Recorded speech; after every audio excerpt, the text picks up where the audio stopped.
자, 성경은 이제 66권으로 되어 있죠. 총 66권이 되어 있습니다. 많아요. 근데 구약만 따지면 929장입니다. 신약은 260장이나 되고요.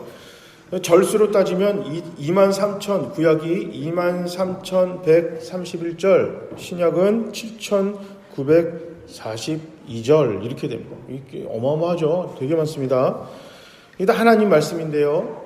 그 중에서도 또 좋아하는 또 구절이 있어요. 그죠? 되게 자기들이 좋아하는 구절이 있고 자기의 마음에 확 와닿는 구절이 있고요. 그 다음에 굉장히 또 유명한 또 성경 구절이나 성경의 그런 이야기들이 많이 있습니다.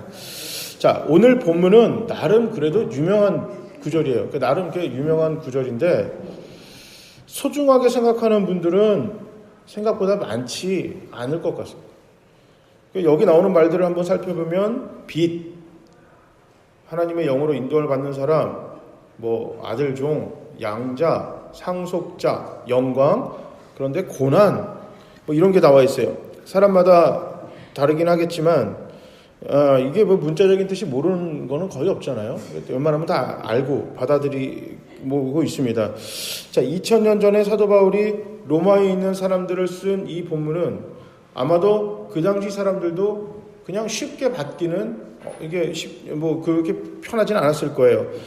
그때나 지금이나 빚지는 것을 좋아하는 사람은 없습니다. 고난 당하는 것을 좋아하는 사람은 뭐 예나 지금이나 없겠죠. 자, 이게 때로는 그런 사람들도 있어요. 빚도 재산이다 이렇게 얘기하는 사람들도 있어요. 근데 제가 제 경우를 보니까 그 빚이 재산이 아니라 이거는 정말 어려움입니다. 고난이에요. 이것만큼 피 말리게 하는 게 없거든요. 제 경우만 봐도. 근데 뭐 그 빚이 재산이다라고 하시는 분들 보면은 야, 이거 멘탈이 정신이 되게 건강한 거냐, 이거 어떻게 생각한 거냐 알 수 없지만 여러분 어쨌든 빚 안 지고 사는 게 제일 좋고요. 고난 당하지 않고 평탄하게 사는 게 모든 사람들이 원하는 일일 겁니다. 자, 그런 돈이 많다고 행복하다고 장담할 수 없어요. 그죠? 돈이 많으면 무조건 행복합니다. 이렇게 장담할 수는 없는데 빚이 많으면 절대 행복할 수 없습니다. 맞죠? 돈이 많다고 행복한다고 보장할 수는 없지만 빚이 많으면 절대 행복할 수가 없어요. 자, 평탄이 행복을 보증하지는 않습니다. 허나 고난이 확실히 행복하지 않습니다. 고난이 행복할 수가 없어요. 그러니까 이게 우리가 잘 그 부분을 이해가 되는 거겠죠. 그래서 오늘 본문은 널리 알려졌어요. 친숙할지는 모르겠지만 이 말씀을 좋아하기란 여간 힘든 일이 아닙니다. 그럼에도 불구하고 오늘 본문도 역시 하나님의 말씀입니다. 2000년 전 사도 바울을 통해 로마에 있는 사람들에게 말씀하셨듯이 신앙의 선배들을 통해 오늘 말씀을 성경으로 보존하게 하셨고, 그리고 지금 우리에게 전하고 싶으신 하나님의 메시지가 분명히 있는 거예요.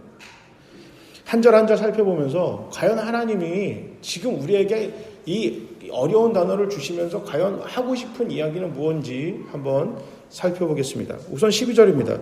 사도 바울은 우리 그리스도인을 빚진 자라 했습니다.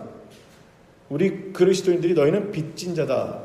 은행에 빚을 지면 뭐 그것이 담보를 잡히던 신용으로 빚을 지던 그 빚을 다 갚기 전까지는 내가 그 대출을 받던 그렇게 해서 받은 걸로 산 이 물건의 소유권이 전적으로 나에게 있다 이렇게 얘기할 수가 없죠.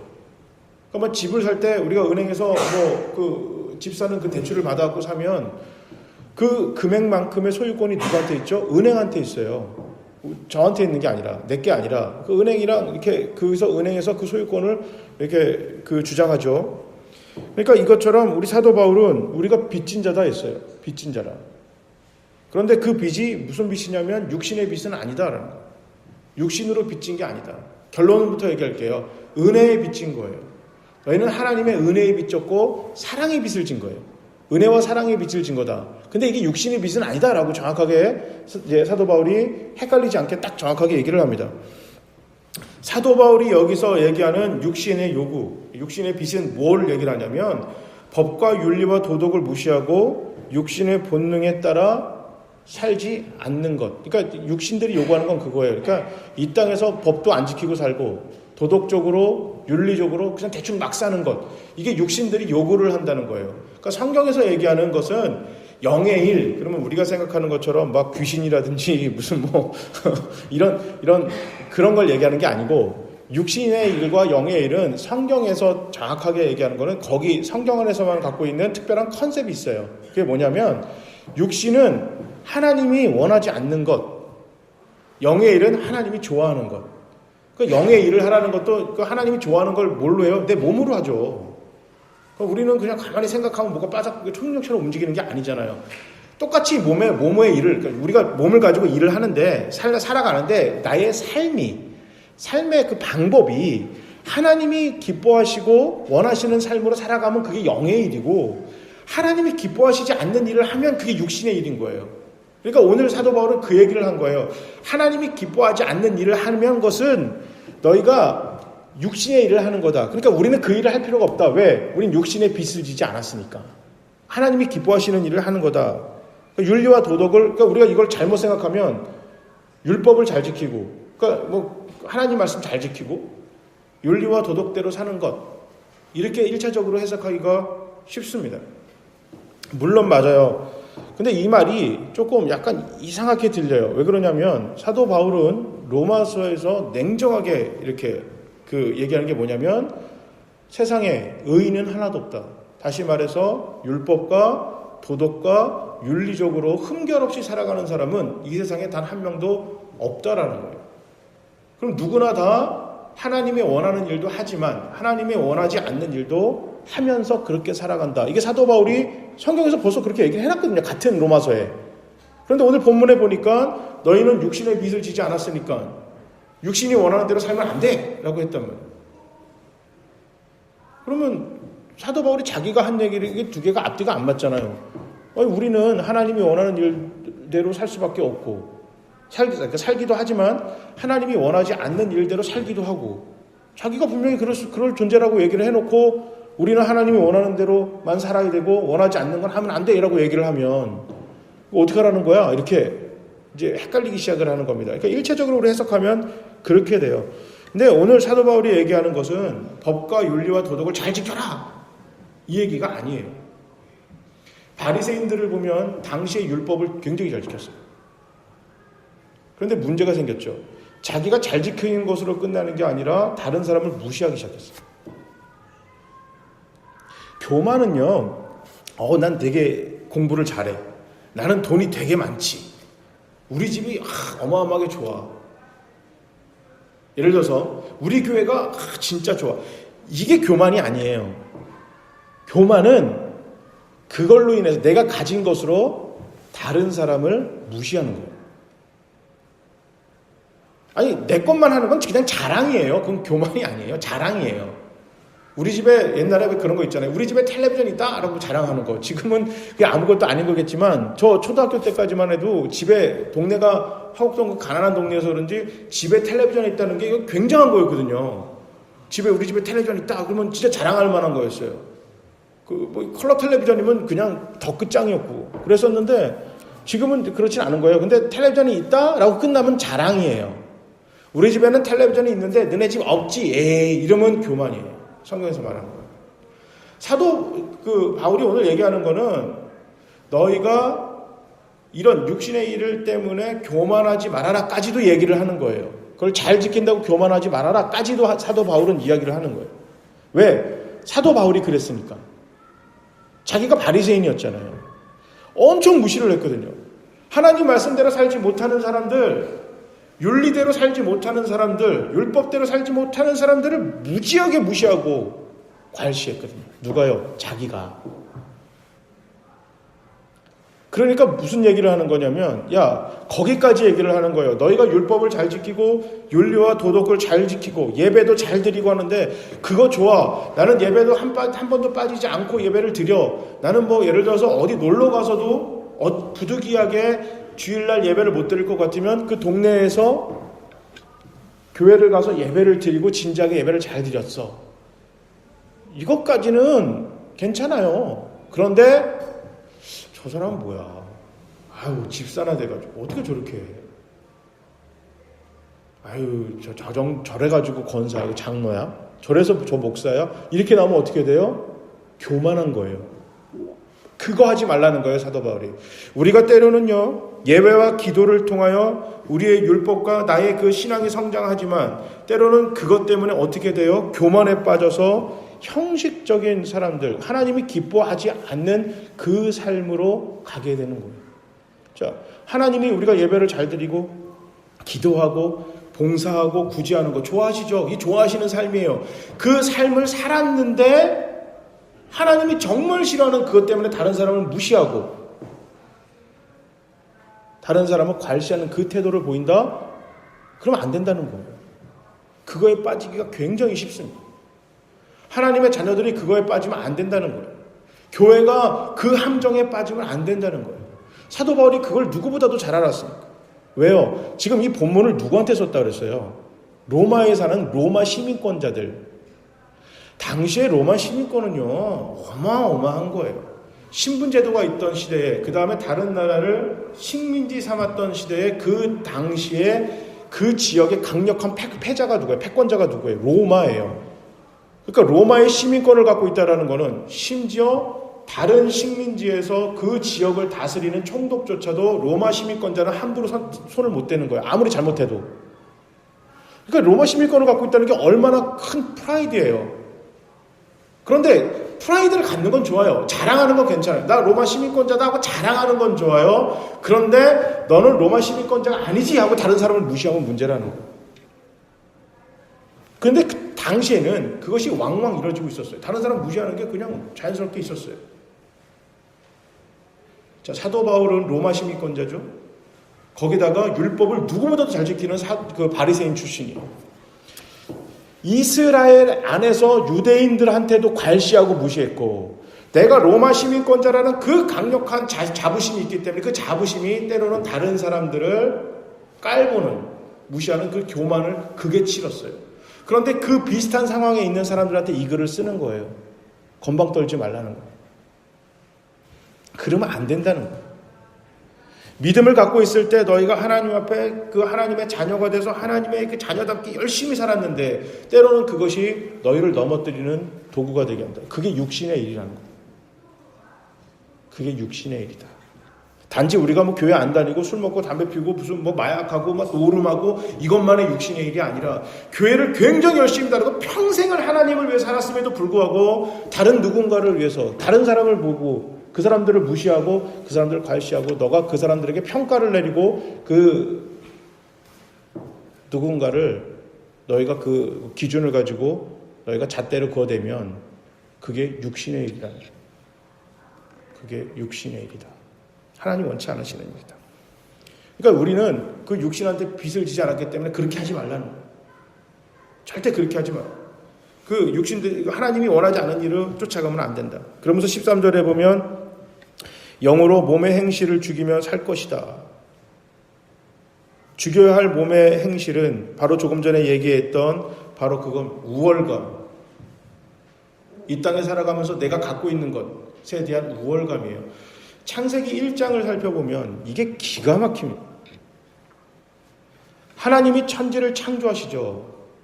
그런데 창조된 창조물들, 피조물들을 보고 그 피조물들이 어떤 행동도 하지 않고 어떤 잘한 것도 없었는데 하나님이 보시기에 너무 좋았더라 그래요. 좋았더라.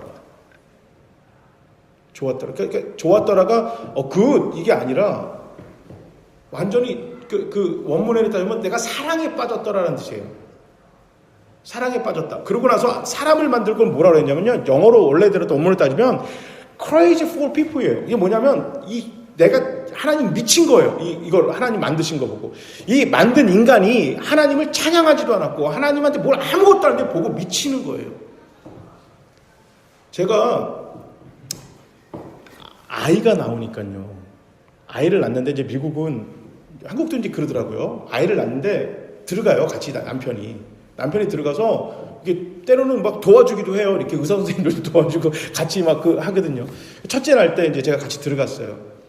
그래서 이제 나오는데 그때 뭐 카메라도 옆에 놓고 나오는 거 찍어야지 뭐 다 준비를 했는데요.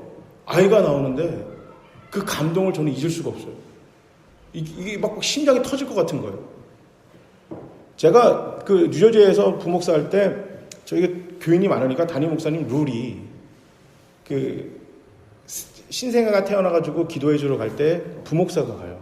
왜냐면 목사님이 매번 못 가실 수가 있잖아요. 그러면 어느 아이는 가서 기도해주고 어느 아이는 기도 안 해주고 그러면 성도들이 상처받을 수 있으니까 부목사가 가는데 그때 부목사가 한 3년간 저 혼자였어요. 제가 가서 다 기도를 해줬는데 태어나자마자 가서 아이를 보지 못하잖아요. 한 이틀 3일째 가서 이제 보는데 제가 봤던 애들은 이뻤어요, 다. 근데 이 아이가 태어났는데 무슨 뭐 반벌레가 나오는 거예요. 쪼글쪼글해가지고 막. 제가 본 아이들을 보니까 어떻게 돼요? 물이 다 빠져서 탱탱해진 걸 좀 본 거고, 태어난 건 막 태어난 건 처음 본 거잖아요. 이쁘진 않더라고요. 지가 태어났는데 이쁘다고는 말은 못 하겠는데요. 심장이 터지겠네. 얘가 아빠라고 한마디 한 적도 없어요. 내 손을 꽉 잡지도 않았어요. 얼굴에는 막 피떡이 묻어가지고 막 그로스 하잖아요. 막 엄청 지저분해 보여요. 쭈글쭈글해요. 그런데 이보다 더 이쁘고 사랑스러웠어요. 진짜 미치겠더라고요. 이게 미치겠어요. 이게 사랑이에요. 사랑은 하나님이 성경에서 말하시는 사랑은, 하나님이 우리를 사랑하시는 사랑은 내가 무엇을 가져서 무엇을 잘해서 하는 사랑이 아니에요. 내가 갔던 말든 상관없어요. 그냥 존재 자체에 대한 반응이 사랑이에요. 기쁨은 행함에 대한 반응이에요. 뭐 시험 점수를 잘 받았다든지, 갑자기 일어나서 뭐 내 구두를 한번 닦았다든지, 아빠 안마를 해줬다든지, 나한테 뽀뽀를 해줬다든지, 이런 내가 좋아하는 행위에 대한 반응은 기쁨이에요. 기쁨과 사랑을 헷갈리면 안 되는 건데, 오늘 우리가 왜 자꾸 이 행실에 가면서 내가 이거에 대해서 이 자부심을 가면 다른 사람을 무시하냐면, 내가 이렇게 함으로 인해서 하나님이 나를 조금 더 사랑하시겠지, 내 가치가 올라가겠지예요. 아니요. 가치는 존재가 최고의 가치예요. 더 이상 없어요. 이게 하나님이 우리를 바라보시는 방법이에요. 때로는 인간의 부모는 한계가 있어요. 그래서 공부를 조금 더 잘하거나 내가 원하는 자녀를 좀 더 사랑할 수가 있어요. 이게 우리 인간의 한계일지 모르겠어요. 근데 하나님은 그렇게 안 하신다고 성경에 얘기하셨거든요.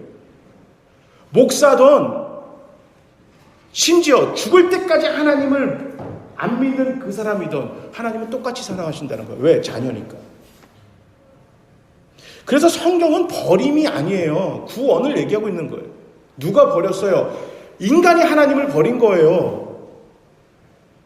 성경에서 하나님이 지나가다가 마음에 안 들어 빵 발로 걷어찬 게 아니라 인간이 하나님을 버렸어요. 그래서 우리가 안 믿는 거잖아요. 안 믿는 거예요.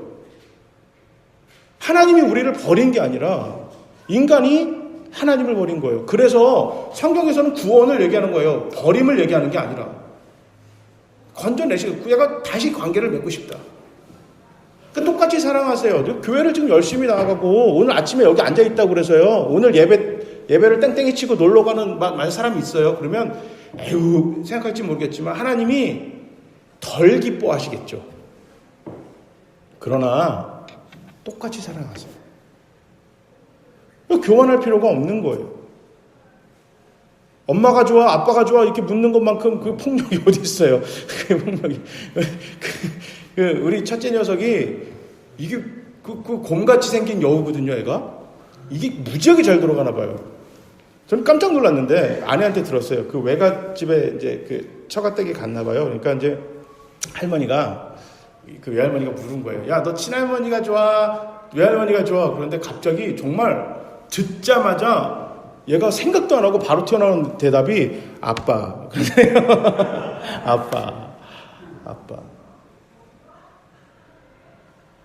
아빠. 당시 이제 저희 어머니가 그 친할머니가 이 녀석 라면을 끓여주시는데 처음에는 그래갖고 스프를 안 넣고 곰탕같이 이렇게 라면을 끓였어요. 그거 맛있을까요? 없을까요? 천하의 맛없어요. 그걸 절대 그 라면한테 제 라면에 대한 존경심이 없는 거잖아요. 근데 이제 외할머니는 스프를 조금은 넣되 그렇게 했어요. 그래갖고 이제 요즘은 이제 원래대로 끓여주시는데, 아기 때, 유치원 다닐 때. 그래갖고 이제 물어본 거예요. 야, 친할머니가 요리를 잘해? 외할머니가 요리를 잘해? 딱 물어보니까 이 녀석이 듣지 않고 라면은 외할머니. 딱 그랬다는 거예요. 라면은 외할머니. 다른 거는 떡갈비는 친할머니. 딱 얘기를 하더래요.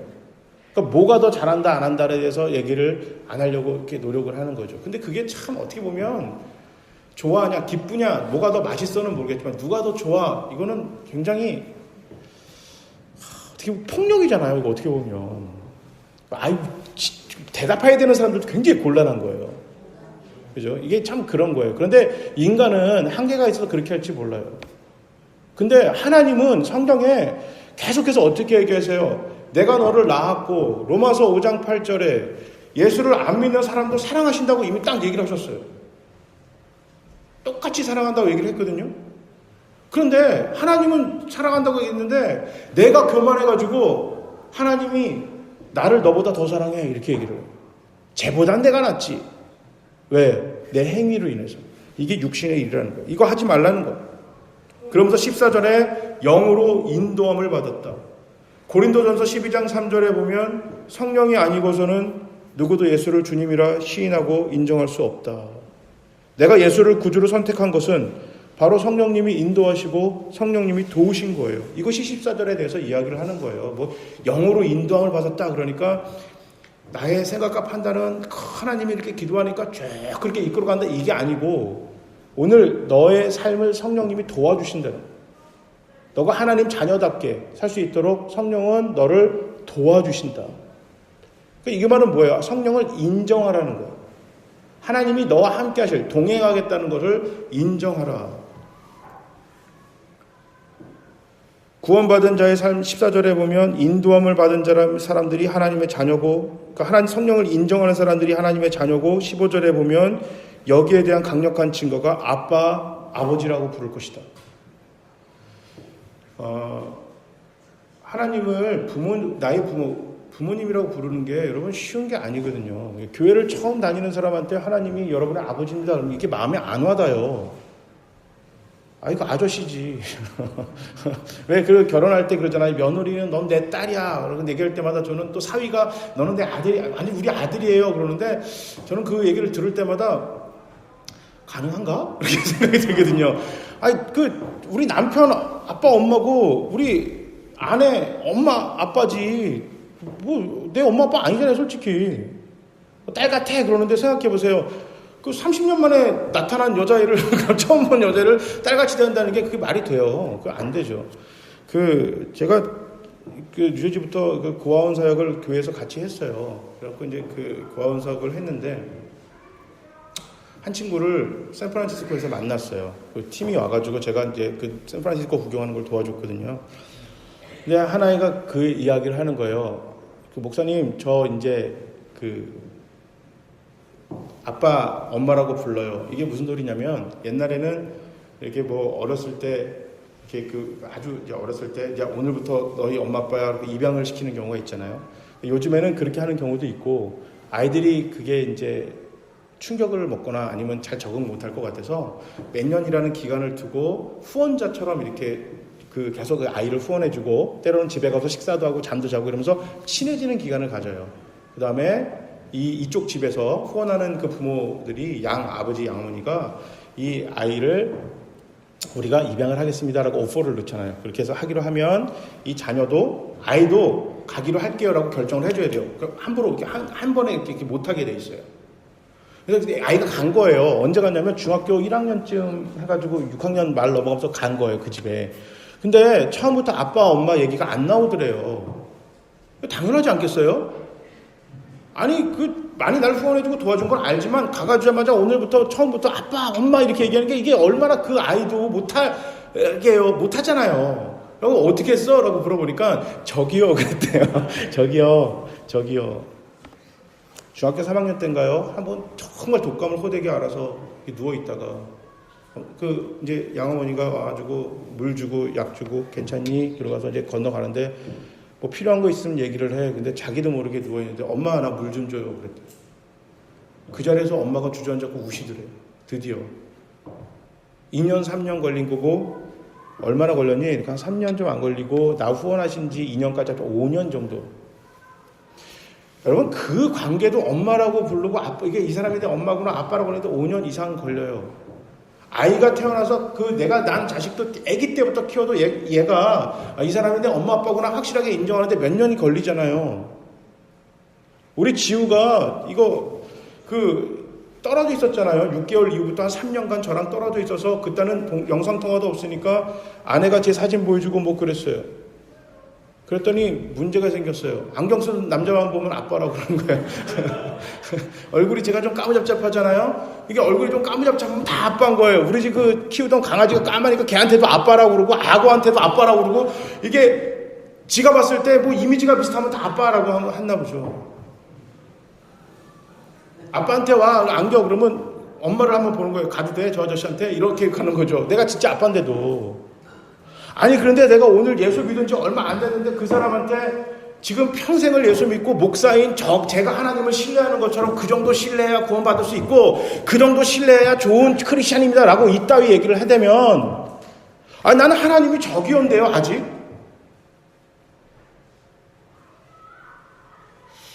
긴가민가 그래. 저 양반이 나를 사랑하긴 하는, 그 믿기로 하긴 했는데, 이게 잘 와닿지가 않는 거예요. 경험이 없으니까. 그래서 오늘 본문에 하나님 뭐라고 하셨어요? 사도 바울이 너를 입양했다라고 그러잖아. 양자로 삼았다는 거예요. 입양했다.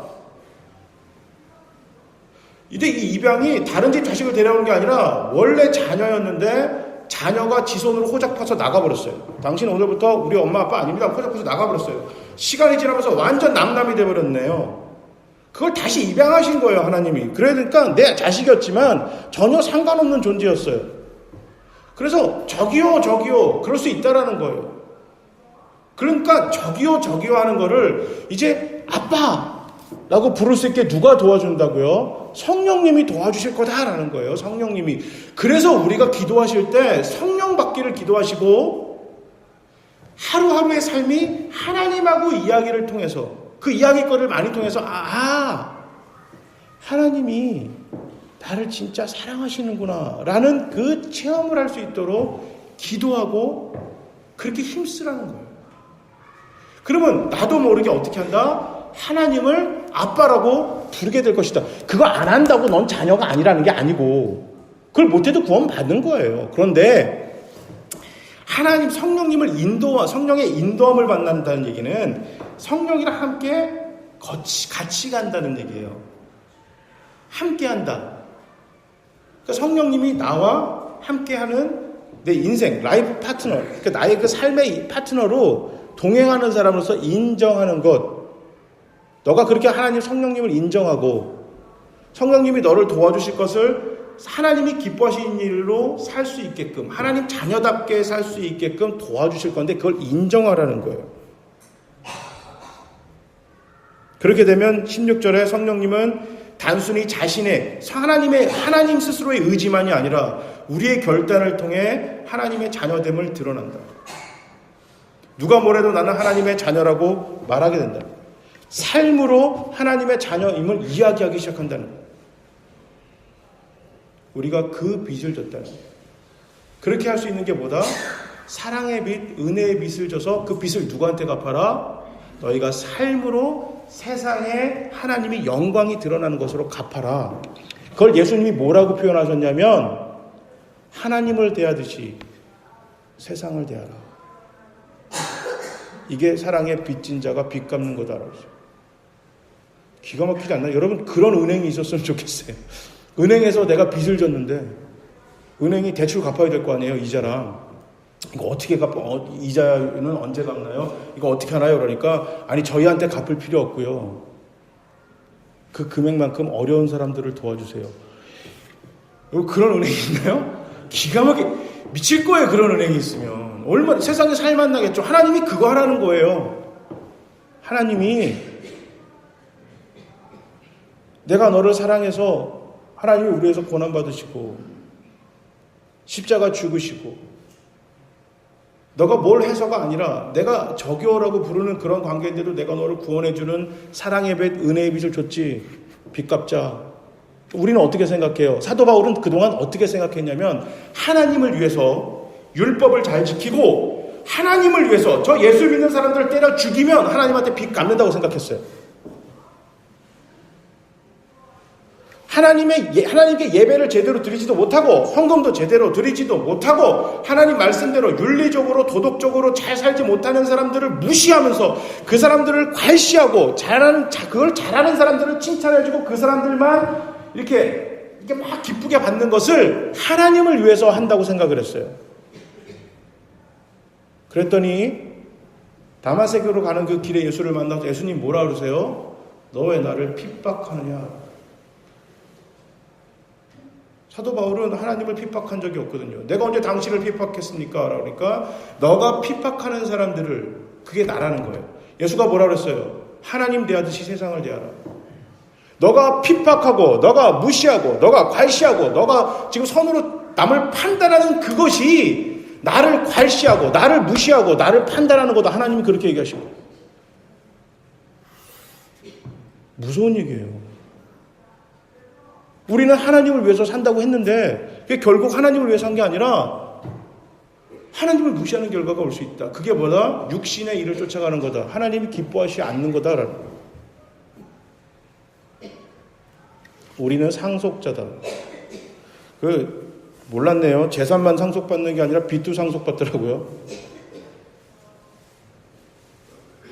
근데 이게 봤을 때 우리가 하나님의 영광만, 그리스도의 영광만 상속받는 게 아니라 그리스도의 고난도 상속받는다. 우리가 고난이라고 하니까 굉장히 여기서 싫은 거예요. 지금까지는 다 받아들였는데 이게 마음에 안 드는 거예요.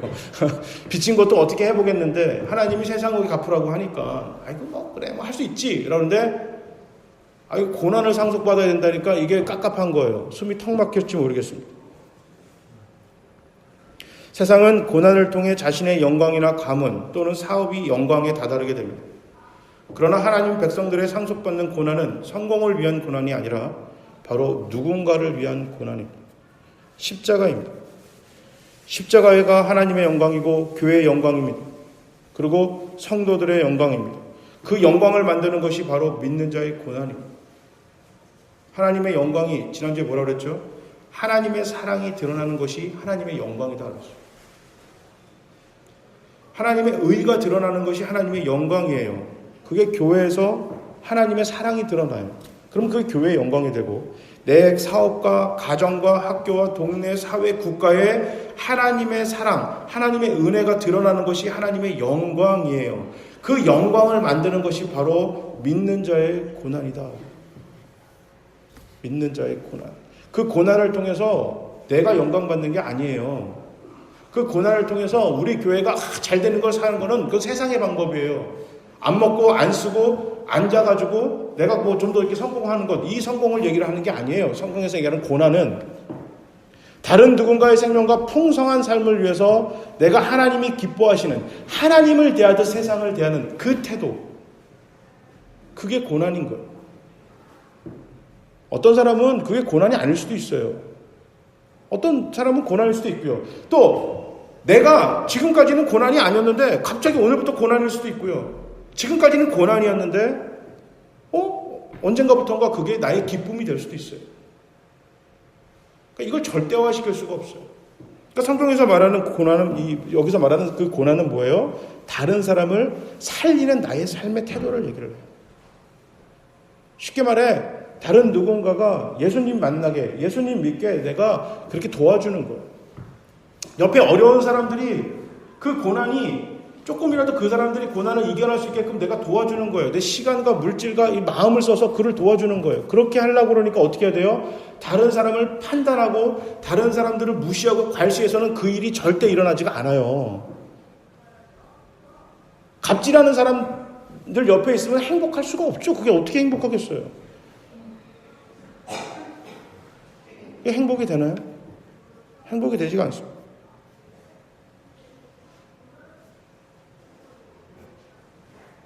구원은 하나님의 은혜를 선택하는 믿음이에요. 지난주에 그 두 가지 믿음에 대해서 로마서에서 나온 걸 얘기했다. 이신칭의. 하나님의 은혜를 선택하는 믿음. 아니 내 그 부모가 되는 건지 잘 모르겠는데 그냥 한번 해볼게요 라고 저기요라고 부르는 그 정도. 저기요라도 한번 불러도 될까요? 이 정도. 하나님을 선택하는 게 믿음이에요. 구원받는 믿음이에요. 그거예요.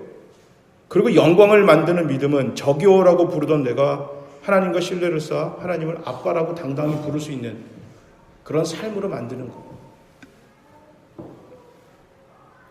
나에게 익숙하지 않는 것을 해야 고난이다. 나 저 사람 도무지 아닌데 라고 생각하는데 그래도 저 사람이 하나님 만났으면 좋겠고 또 저 사람을 하나님처럼 대하라고 했으니까 난 이건 못하겠는데 그래도 하나님처럼 대하게 되는 거예요. 이게 고난이죠. 그 고난을 위해서 하라는 것.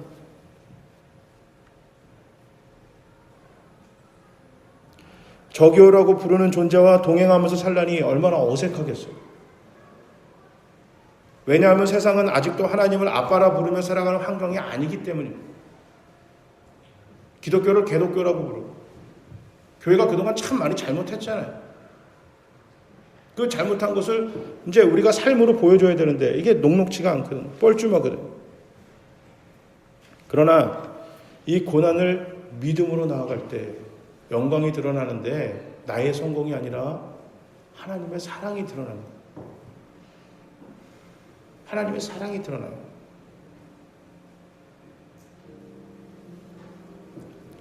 이것을 하나님의 영광을 위해서 어려운 일이 있어도 믿음으로 걸어가는 자녀를 통해 하나님의 영광이 드러납니다.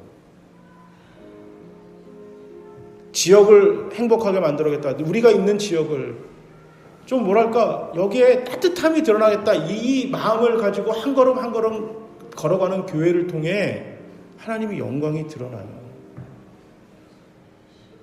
건물을 100억짜리 세우고 화려하게 교회를 짓는 걸로 하나님의 영광이 드러나는 게 아니고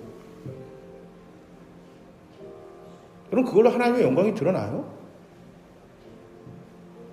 여기 금칠하면 하나님의 영광이 드러나나요? 저희 교회가 돈이 많이 벌어가지고 교회 건물을 다 24K는 안 되나? 18K가 되나요? 18K든 24K든 하고 보석으로 치장하면 하나님의 영광이 드러납니까? 세상은 점점 교회를 멀리하고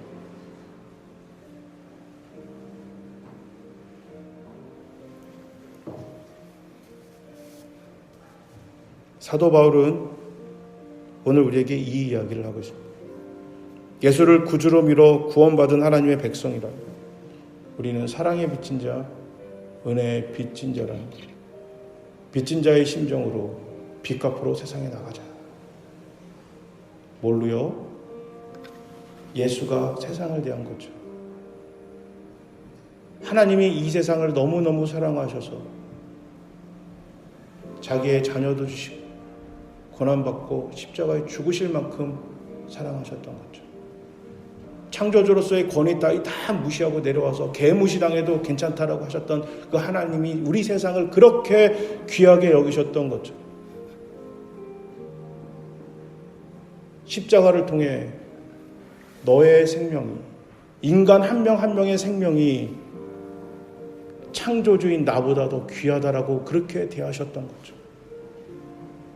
하나님을 대하듯 세상을 대하는 것. 이것이 빚 갚는 거다 라고 오늘 본문에 이야기했습니다. 힘들 거야. 고난받을 거야. 그래도 한번 하자. 그게 빚 갚는 자의 심정이고 믿는 자가 할 것이고 교회가 할 것인데 성령님이 도와주실 거야. 오롯이 너의 힘으로 하는 게 아니라 성령이 도와줄 거야.